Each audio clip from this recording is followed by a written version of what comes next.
దక్ష ప్రజాపతి కూతురు సతీదేవి. యుక్త వయసులోనే ఆమె శంకరుని పట్ల మక్కువను పెంచుకుంది. తన ప్రేమను ఫలింప చేసుకుంది. మహాశివుడు సతిని మెచ్చి వరించాడు.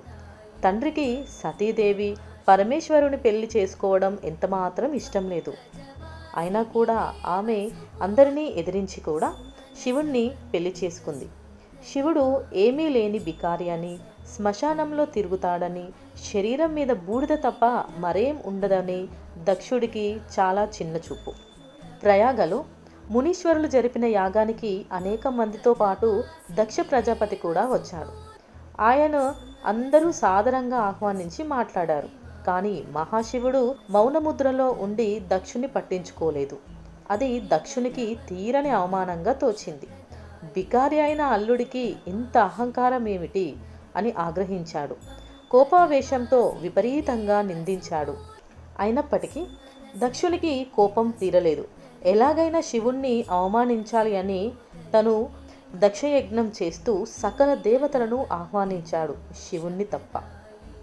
పరమేశ్వరుడు ఆగ్రహం చెందకుండా మౌనంగా ఉంటాడు. సతీదేవి ఎలాగైనా సరే ఆ యజ్ఞానికి వెళ్ళాలని పట్టుబట్టగా తను రానని చెప్పి సతిని ఒక్కదాన్నే పుట్టింటికి పంపిస్తాడు. ఎంతో సంతోషంగా పుట్టింటికి పోయిన సతీదేవిని ఎవరూ పట్టించుకోరు, కనీసం పలకరించరు. తండ్రి ఆమెని దూషిస్తాడు. తన భర్తను ఎంతగానో అవమానిస్తాడు. ఆ అవమానం భరించలేక సతీదేవి ఆ యజ్ఞంలోనే ప్రాణత్యాగం చేసుకుంది. ఆ విషయం తెలిసిన శివుడు ఆగ్రహంతో ఆ యజ్ఞ ప్రాంతాన్ని సర్వనాశనం చేసి దక్షుణ్ణి అంతం చేసి సతీదేవి మృతు శరీరాన్ని భుజాన వేసుకొని రోదిస్తూ విశ్వాంతరాల వైపు బయలుదేరుతాడు. శివుడు అలా దుఃఖంతో ఉంటే ప్రళయం వస్తుందని భయంతో విష్ణువు తన సుదర్శన చక్రాన్ని ఉపయోగించి సతి శరీరాన్ని ఖండిస్తాడు. ఆ ఖండిత భాగాలు పడిన ప్రదేశాల్లో అమ్మవారు మహాశక్తిగా అవతరిస్తారు. అవే అష్టాదశ శక్తి పీఠాలు అని ఇప్పుడు మనం పిలుచుకుంటున్నాము. సతి శరీరాన్ని ఖండించిన విష్ణువు పట్ల శివుడు ఆగ్రహిస్తాడు.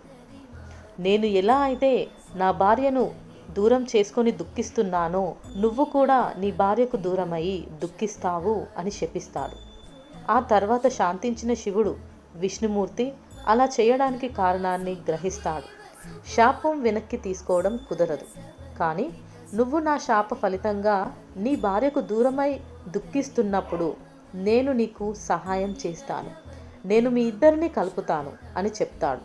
అలా తన అంశను వాయుదేవుని సహాయంతో అంజనాదేవి కేసరనందనులకు ఆంజనేయుని రూపంలో జన్మిస్తాడు. అలా శివుని శాపం కారణంగా రామాయణంలో రాముడు సీతకు దూరం అవుతాడు. సీత లంకలో రావణ చెరలో ఉంటుంది.